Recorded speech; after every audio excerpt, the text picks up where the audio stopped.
Guys, yesterday I had an epic adventure. Dr. Low and I went to go visit his brother Lawrence in the east part of Hong Kong, in a place called Chung Kwan O. His brother lives in an expensive condo in this here high-rise building. It's about 60 stories high, and Lawrence lives on the 38th floor. His 600 or so square feet cost $500,000 Canadian dollars. See this? This is a washing machine. See that stuff on top? Those are kitchen supplies that are on top of the washing machine because it's in the kitchen. That's how little space is available. However, he lives in a ritzy building. Right next door is this low-income building. I imagine the rooms are around the same size, but this building is for poor people.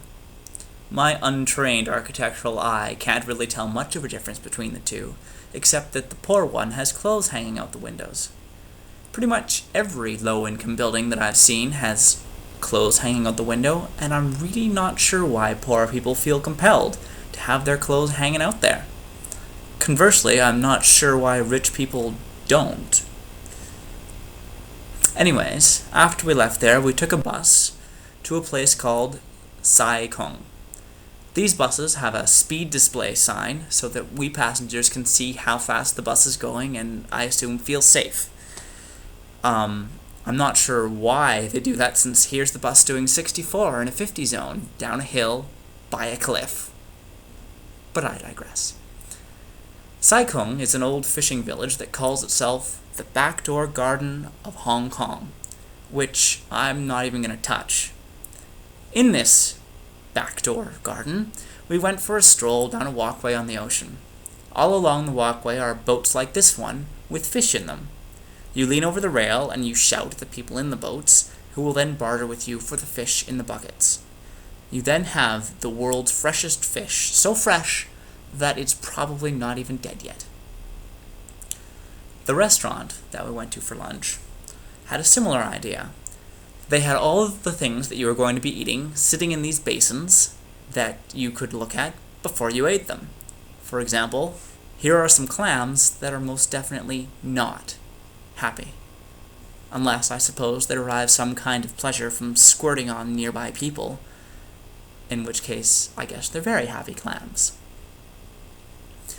The restaurant that we went to had dim sum, which I'm pretty sure is Chinese for let's see what we can trick the foreigner into eating because he can't read Chinese and the menu is in Chinese. Anyways, long story short, I had cow stomach, and I hope to never do it again. After lunch, we rented a boat from this lady. The boats were all tied up along the wall like this, and the people in them wander around and try and get you to take a boat with them. So we did, and we headed out across the ocean to an island. It was a gorgeous day, and I really enjoyed the trip. Turns out this lady lives on the boat. You can see kind of a bathroom in the cabin there. Although I didn't see any clothes hanging out the window, so maybe she doesn't live there. Eventually, we arrived at this island. I pretty much just wanted to go running off into the jungle and look for hatches, but I thought better of it. Instead, I took a look at Q Tree Beach, which is pretty much gorgeous. I decided to go wading in the water, and I have never felt water that pleasant. It was just like a warm bath. And if I wasn't carrying several pieces of electronics and my passport and all the money that I have here, I probably would have jumped right in. Dr. Low and I decided to wander up this isthmus and look at the hill on the point. Once we arrived, I wanted to run off up this trail.